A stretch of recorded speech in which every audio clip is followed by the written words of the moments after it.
テレビとか SNS とかで誰かが発信している情報を見た時になんかモヤモヤしたりやけにイライラしたりすることってあるじゃないですか。そういうのって勝手に出てくる感情だからなくそうと思ってなくせるものじゃないじゃないですか。でもなければない方が自分の心にとっていいのは確かですよね。ということで今回は人の発言で感じるモヤモヤやイライラを少し減らせるかもしれない考え方をお伝えします。完全に自己流の考え方なので友達の独り言感覚でゆるく聞いていただければ幸いです。今回は話の大前提をお伝えした後に4パターン出来事別で打開策を話していきたいと思っています。必要なところだけ聞きたいという方は概要欄のチャプターをご活用ください。まず人の発言にモヤモヤイライラした時って頭の中には相手に対しての批判が浮かんでると思うんですね。行動的な人だとコメントとかでその気持ちを文字にしてそれがよく言われるアンチとか誹謗中傷っていうくくりになると思うんですけど、でもその行動の良し悪しは一旦置いておいて私の大前提としては悪口とか批判って本当の意味では言いたくて言ってる人っていないと思ってるんですね。根っこの方をたどれば思いたくて思ってる人もいないと思うんです。もちろん世界中の人の本音を聞いたわけでもないので全員ではないかもしれないんですけど、ただこれまでの人生で本当に心の底から言いたくて言ってる人を一人も見たことがないんですね。自分含め。誰かを傷つけるだけの悪口とか批判って別に言わなくて過ごせるならそっちの方が明らかに自分は幸せじゃないですか。言わなくて済むってことはそもそも誰かの言動に何も思わなかったってことだし、余計なイライラが起きなかったってことだから自分の心は動いてない分楽ですよね。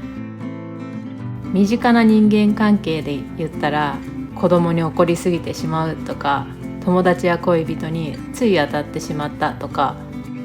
自分の意思でやってることではあるけど本当ならもっと上手に感情をコントロールしたいなっていうのが多くの方の本音だと思うんです。だから頭では分かっているけどついやってしまったっていうのが本当のところなんじゃないかなと思っています。で、そういうのって人間関係だけじゃなくていろいろな物事で言えると思うんですよ。例えばタバコとか甘いものとかお酒でも何でもいいんですけど、そういう自分の習慣になってるものですね。で、そういうのって吸いすぎは良くない、食べ過ぎは良くないってどんなに分かっていてもやめようと思ってきっぱりやめるのはやっぱ難しいじゃないですか。でもやめたいと思っていたり減らしたいって思ってること自体は嘘じゃないですよね。でもし普段気をつけられていたとしてもむしゃくしゃしたら量が増えちゃうこともあるじゃないですか。でも次の日には嘘のように可愛らしく反省してる自分もいたりすると思うんですよ。誰にもその姿を見せていなくても。なんなら自分の意思でやっていることなのになかなかやめることができなくて誰かに助けてほしいって思うことすらあると思うんです。人のことになれば客観的になれるからやめたいならやめればいいじゃんって思えるんですけど、いざ自分が悩んでる時はこの気持ち分かってほしいなって思ったりするじゃないですか。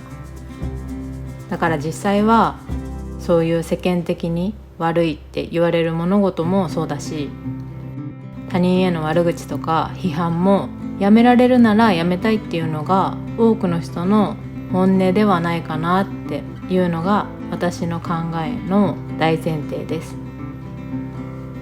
じゃあそもそもなんで他人の言葉にモヤモヤしたりイライラするのかって言ったら、その人の言動に先に自分が傷ついたからだと思うんですね。間接的ではあっても先に傷ついてるのって実はどんな時も自分だと思うんですよ。その発信されてる方の言動が自分の価値観と違うから否定されてるように感じたり、思い描いていた人物像と違ってなんか自分が裏切られたような感覚になったり、過去に誰かに言われたこととその人の発言が重なってその人とは関係ないって分かりつつも記憶が蘇ってきて改めて傷ついたり、どんな形であれ何かしら先に傷ついてると思うんですよ。もちろん SNS とかそういう直接話してるわけじゃないんで、相手には傷つけるつもりがないって分かっていても、それでもあまりにモヤモヤしたら口に出したり文字にして相手や周りに伝えたりすることもあると思うんですね。でも実際はモヤモヤが減るどころか、むしろ直接的に批判される機会が増えたり、後になって自己嫌悪で自信を失ったりって二重三重に傷つくことの方が多いと思うんですよ。ただでさえ傷ついたところから始まってるのに二重三重に傷つくの嫌じゃないですか。だから最初のその誰かの言動に傷ついた初期段階でモヤモヤを減らせるような仕組みを作れればいいなと思って打開策を考えました。まずは自分や家族、仲間のことを悪く言われた時です。 SNS 上で当てはめると、例えばこれができない人って〇〇だよねとか、〇〇してる人っておかしくないみたいな批判的な内容を発信している人がいるとして、その〇〇に自分とか大切な人が当てはまっちゃってる時ですね。そういう時もちろん直接言われてるわけではないんだけど、でもおかしいって断言されてたり、わかるとかウケる、いるよねとか盛り上がってる内容だったりすると、なんか全国ネットで自分がさらされたぐらい恥ずかしくなったり、いじめられてるみたいに傷ついたりすることもあると思うんですよ。そんな時つい反論が頭に浮かばないですか？その立場になったことないでしょとか、一括りにしないでよとか。だから SNS に批判を書き込んでみたり、他の関係ない人に陰で悪口を言っちゃうこともあると思うんです。じゃあなんで直接言われてるわけでもないのにモヤモヤするのかって言ったら、自分や周りに対して守りたいっていう優しい思いが根っこにいつもあるからだと思うんですね。無意識だとしても。だから打開策としては、誰かに悪く言われてイライラしたら、自分は自分自身や周りのことをちゃんと大切に思えてるんだなって再確認するきっかけとしてその出来事を扱うんです。そして再確認ができたら、それ以降の時間を自分の人生には関係ない相手に使うんじゃなくて、大切って改めて気づけたから、この機会にその大切な人を大切にしようって、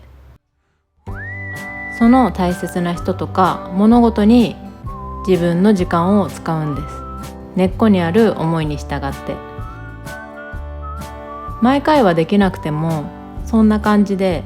10回に1回だけでも自力で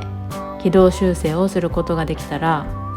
今までの流れとは変わるから、この有限である人生の方向性を確実に変えることはできるじゃないですか。そうやって今まではモヤモヤしてた言動も、自分の大切なものに気づくきっかけコンテンツとして設定してしまえば、聞けば聞くほど自分の大切なものに気づけるし、大切な物事への愛を深める時間もどんどん増やすことができると思うんです。あとこれはまたちょっと違う角度からの打開策なんですけど、自分の好きな有名人の方がいるとするじゃないですか。その方がどんなに穏やかな口調の方であっても、その方の発する言葉の内容がどんなに当たり障りのないものに見えても、誰かにとっては深く傷つく対象になるんですね。なんでそういうことが起きるのかって言ったら、それぞれの過去の出来事とかコンプレックスが違うからなんですよ。自分のことで考えれば分かりやすいと思うんですけど、自分自身が内側で気にしているものでしか自分の心って傷つかないじゃないですか。自分が身長のことを気にしてなかったら、高いと言われようが低いと言われようが気にならないですよね。でも身長を気にしてる人からしたら、どんなに褒め言葉のつもりで言われた言葉でも深く傷つく対象になるんです。よく知ってる間柄であっても、知らずに傷つけることって思ってるよりあると思うんです。そうやって1対1でどんなに気をつけていても完全に防ぐことが無理なのに、メディアに出る方って一人で数万人分のリスクを常に抱えるわけじゃないですか。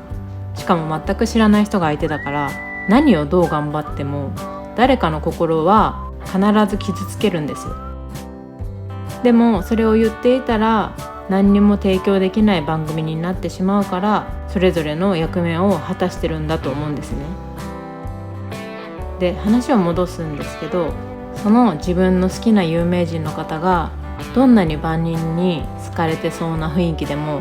必ず誰かしらに批判はされてると思うんですね。そういう時、好きな人たちからしたら、いやそんなに叩かないで、そこが魅力なんだよって、私たちはそこに励まされてるんだよって思いますよね。たとえ大人数の人が批判してたとしても、自分にとっては娯楽だからそのままでいてほしいって思うこともあると思うんですよ。っていうか、大多数の人が批判しているからこそ、残った少数派の心を和らげられるのはその人しかいないってパターンもあると思うんですね。役割があると思うんですよ。だからできればそれぞれが自分の好きな人の話を自分自身でチョイスして聞いて、もし苦手な人の話がたまたま入ってきちゃったとしても、これは私に必要な情報ではないからって、他の人の娯楽コンテンツだからって、自分自身で自由自在に仕分けることができたら、ほんのり楽になるんじゃないかなと思っています。みんなそれぞれの存在に助けられてるわけだから、お互いの娯楽を潰すことなく、自分の耳と心を使って大切なものだけを自分のポケットに入れることができたら、自分自身も二重三重に傷つくことなく過ごせる日が増えるんじゃないかなと思っています。次は SNS とかで発信している内容が自分の価値観と合わない時のモヤモヤです。そういう時の打開策は、この内容は私に伝えてるわけではなくて、その人の正解を発表してるだけなんだって理解することです。例えば、自分には子供は勉強ができなくてもいいから自然に触れてのびのび育てたいっていう価値観があるとするじゃないですか。そんな時に SNS のおすすめとかに、漢字のテストは100点取れないとダメとか、のびのび育ててる人ってどうなのみたいな投稿があったらモヤモヤしますよね。完全に価値観が違う上で、さらにバカにされてるような言い回しだったりしたらなおさらじゃないですか。こういうのって自分が全く関心のない話だったら、どっちの価値観もあって当然だよねって感じで軽く流せるんですけど、自分が大切にしてる価値観に触れてると目につきますよね。しかも価値観って内容だけじゃなくて伝え方にも出てくるじゃないですか。オブラートに包む方だったり、強く言い切る方だったり。今回の例で言ったら、自分にはオブラートに包んだ言い方をしたいっていう価値観があれば、さっきののびのび育ててる人ってどうなのみたいな強い言い方にもモヤモヤしますよね。でそんな時にモヤモヤを最小限に抑える打開策になるのが、さっき言ったこの内容は私に伝えてるわけじゃなくて、その人の正解をただ発表してるだけなんだっていう事実を思い出すことです。その考え方も伝え方もその発信者さんにとっては正解で、ただその発信者さん自身の正解を発表してるだけなんだって。その上で自分はのびのび育てたい派だし、伝え方には気をつけたい派なんだなっていう、その自分にとっての正解をこれからも大切にしていこうって考えるんです。主体としてる人間が違うから正解が違うだけで、それぞれの正解同士が争う要素はないもんねって感じで見れるようになれれば、自分の人生に関係のない情報に大切な時間を使わずに済むし、もっと自分の人生が濃くなっていくと思っています。で、何よりそうやって人の価値観を聞いた時に自分の価値観を確認する道具として使わせてもらえれば、むしろ敵だと思ってた言動が自分の人生を磨くための味方になるじゃないですか。内容によっては新たな自分に出会えることすらあると思うんです。今までは考えてもなかったけど、その人が絶対 A だって強く発言したことで目に留まって、自分の正解は B だなっていうことに気づけたりとか、自分にこんな価値観があるなんて知らなかったなみたいな感じで軽く情報を扱えたら、自分の人生がちょっと楽しくなるじゃないですか。自分だけの正解探しみたいな感じで。あともう一つ例えてもいいですか？専門家の人が幸せホルモンが出る飲み物はコーヒーだって言ってたとするじゃないですか。例えばですけど。でも自分自身は紅茶がめちゃくちゃ好きだったら、多分自分の体はコーヒーより紅茶飲んでる時の方が確実に幸せホルモン出ると思うんですよ。いや実際はわからないんですけど、でもそんな気がしませんか？でそんな感じで自分オリジナルの正解に気づけることってめちゃくちゃ人生の醍醐味だと思ってるんですね。だってどんなに経験豊富な人でも他の人の人生は経験できないわけじゃないですか。だから誰も経験できないこの自分自身の答えを探せるのも見つけるのも、この世界で自分しかいないんですよ。これまでの人生もこれからの人生も。面白くないですか？そう考えたら自分の正解を一つ知るたびに自分を幸せにする宝物を見つけてるようなものじゃないですか。で、今って情報過多ですよね。でせっかくこの情報過多の時代に生まれたからには、もうそれを活用しちゃえばいいと思うんです。明らかに必要のない情報はミュート機能みたいなのを使ってある程度遮断しておいて、それでも入ってくる情報は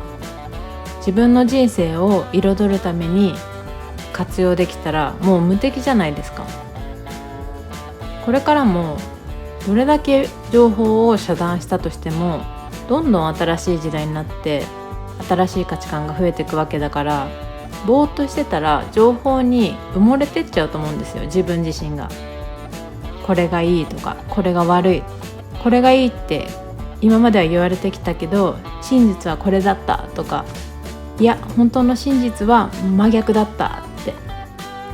そういうコロコロ変わる情報にその都度反応してたら、人生のメインが情報処理で終わっちゃうと思うんですね。冗談抜きで。で、みんなもともと素敵なものを持ってるのに、情報処理するのに忙しくって、そういう素敵なところが出てこないのってもったいないじゃないですか。だからたまにでもいいから、いつもならモヤモヤする他人の言葉を自分自身を知るためのヒントとして受け取ることができれば結構楽になるし、人生の流れが変わってくるんじゃないかなと思っています。じゃあ次は、人の発言が嘘とか綺麗事に聞こえる時です。さっきの内容とちょっと関連するんですけど、価値観が違う人の話って自分が今までに持ってきた価値観と違うから嘘とか綺麗事に聞こえることがあるじゃないですか。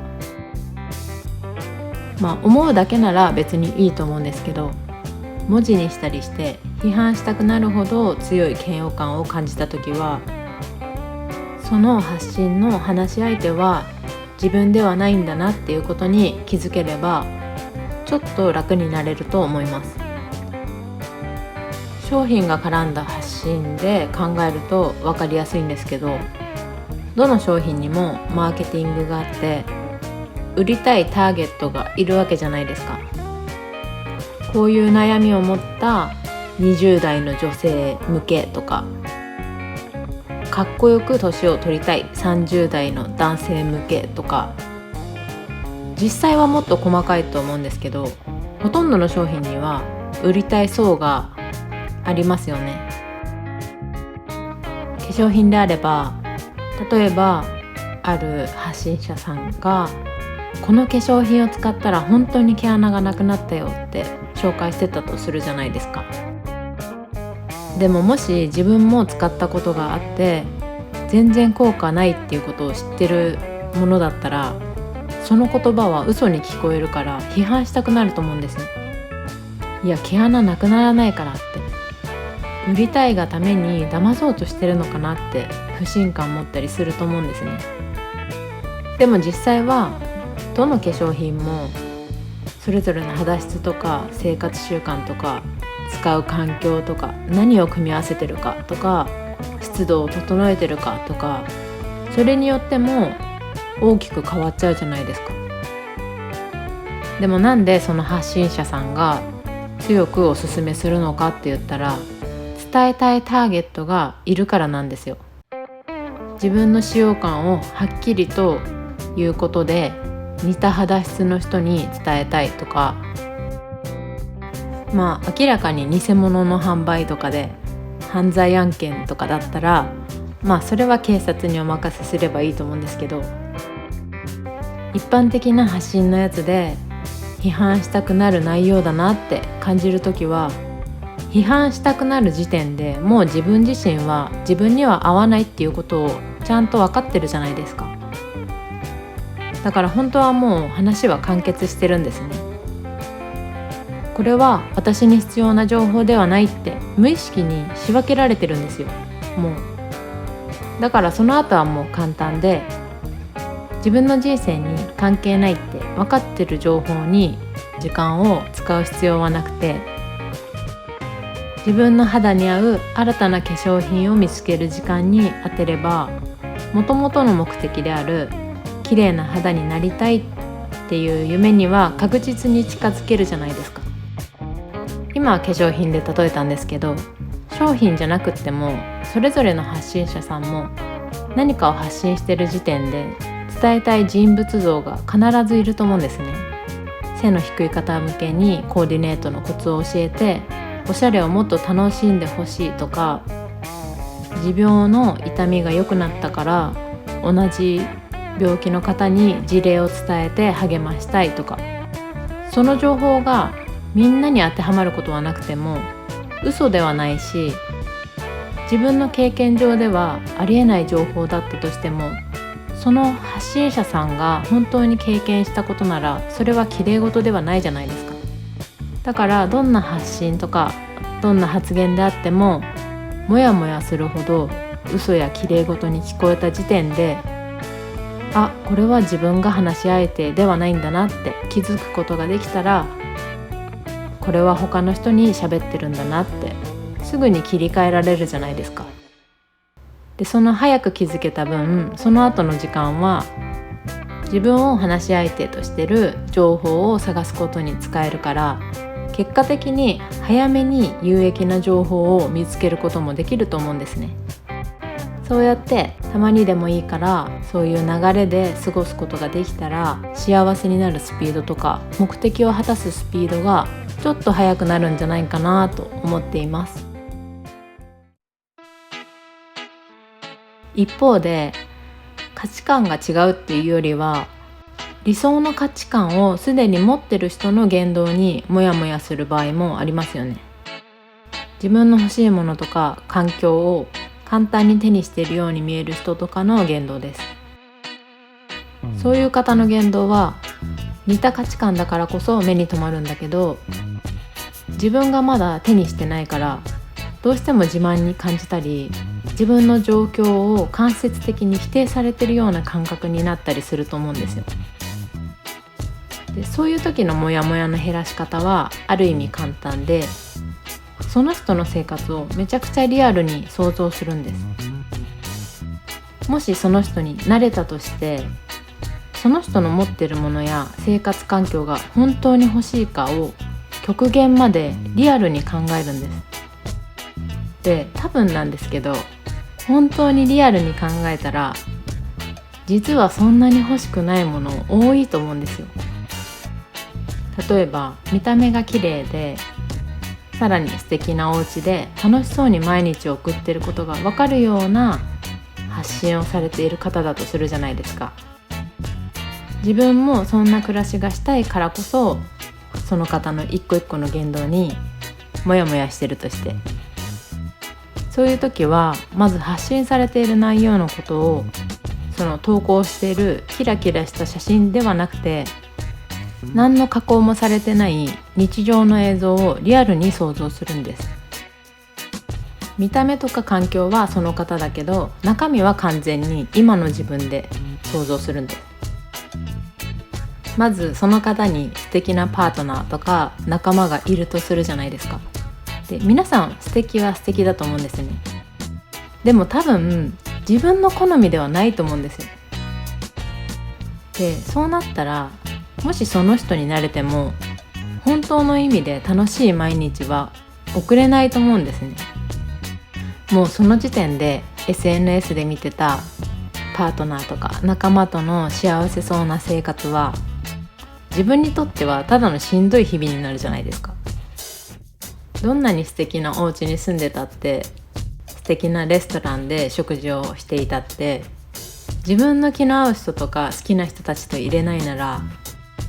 全く同じ幸せそうな写真が撮れたとしても、もうそれは表面上の見せかけになっちゃうと思うんですよ。で、そんな日々を過ごしてたら、どんなにいいものを手に入れていても、どんなに素敵だって周りに思われてたとしても、結局あれ、本当の幸せってなんだっけって考えることになると思うんですよ。なんなら元の自分の方が本質的には幸せだったんじゃないかなとすら思えてくると思うんです。見た目もそうで、その方の細い体に憧れているとするじゃないですか。でも体型ってほとんどの方が努力ありきですよね。ジムとか美容医療に通うのも努力だし、もし通えない状況だったとしても、そういう方は自力で理想の体を手に入れると思うんですよ。手に入れるまでやるっていうか、顔もどんなに元がいい人でもメイクのやり方が違ったら結構雰囲気変わるし、肌への対応が違ったら普通に荒れたりするじゃないですか。じゃあなんでその方が綺麗を保てているかって言ったら、これでもかっていうほど自分自身と向き合って自分に合うメイクを研究したり、肌質に合ったケアを調べたからこそだと思うんですよ。で、ここからが大事なんですけど、その努力をその人になってまで続けたいかってリアルに考えるんです。多分かなりしんどいと思うんですね。でもその方の習慣を同じように続けられなかったら、その方の魅力だと思ってた部分を維持できないじゃないですか。最初に見た目を交換できたとしても。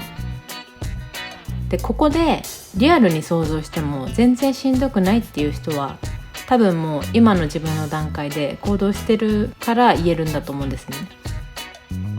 もうその体型なり環境なり何かしら結果を出してると思うんですよ。でももし今の段階でもできることをまだしてないとかしたくないって思ってる場合は、その生活がシンプルに自分に合わないしめんどくさいからだと思うんですね。好きじゃないとかで、何が言いたいのかっていうと、本当に自分が欲しいのってその方みたいな生活とか持ってるものとか環境じゃなくて、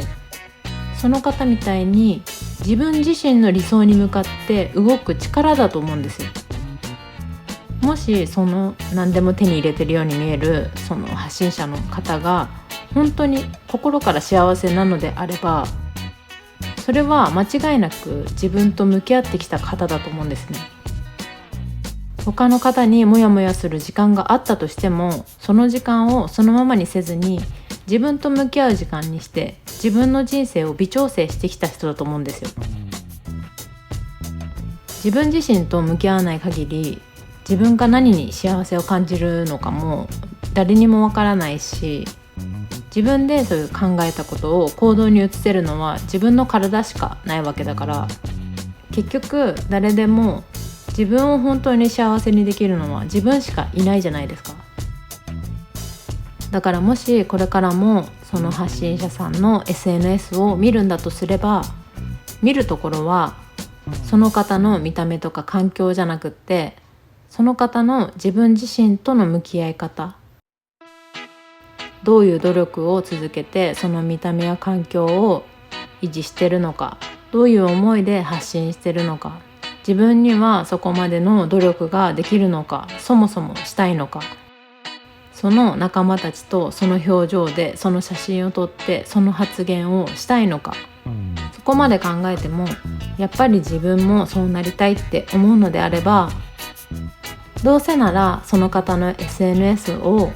今の自分でもできること探しの材料として使わせてもらうんです。せっかくいろいろ覗ける時代だから、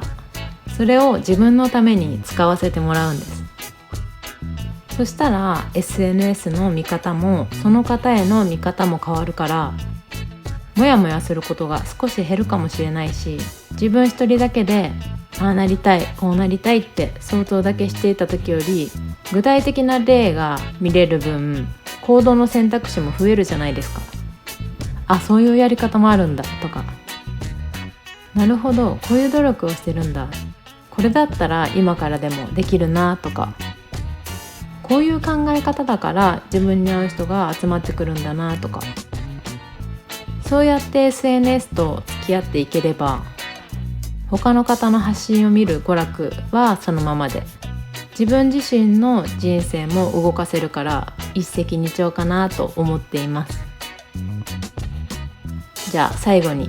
頭に入れておくとちょっと見え方が変わる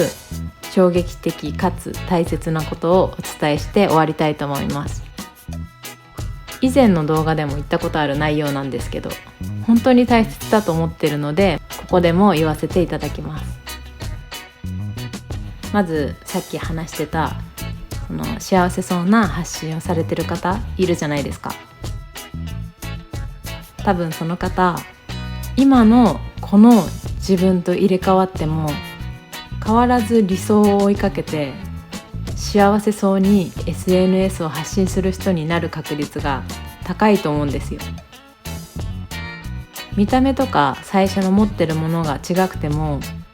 その自分と向き合って自分は何が好きかとか、好きな人好きなものを手に入れるにはどうしたらいいかとか、理想の自分になるためには何の運動をしてどんなメイクをしたらいいかってめちゃくちゃ研究するから、結局入れ替わる前と同じくらい輝けちゃうんですよ。でそれちょっと悲しくないですかなんだよって、自分のままでもよかったんかいって、自分のままでもこんなに魅力あったんかいって、自分の方が長年自分をやっているのにその方の方が上手に自分を扱ってたらなんかちょっと悲しいじゃないですか。でも人間の仕組みとして自分の考え方で自分の行動が決まって、その行動で未来が変わる以上、誰と入れ替わったとしてもお互い元の自分の生活に近づいていっちゃうものだと思うんですよ。そうと分かったら今の自分に集中した方が早いっていうか、よくよく考えたら欲しくないものとかを羨んで過ごす1年よりは、少しずつでもいいから自分が本当に求めているものに向き合う1年の方が確実に理想には近づけるじゃないですか。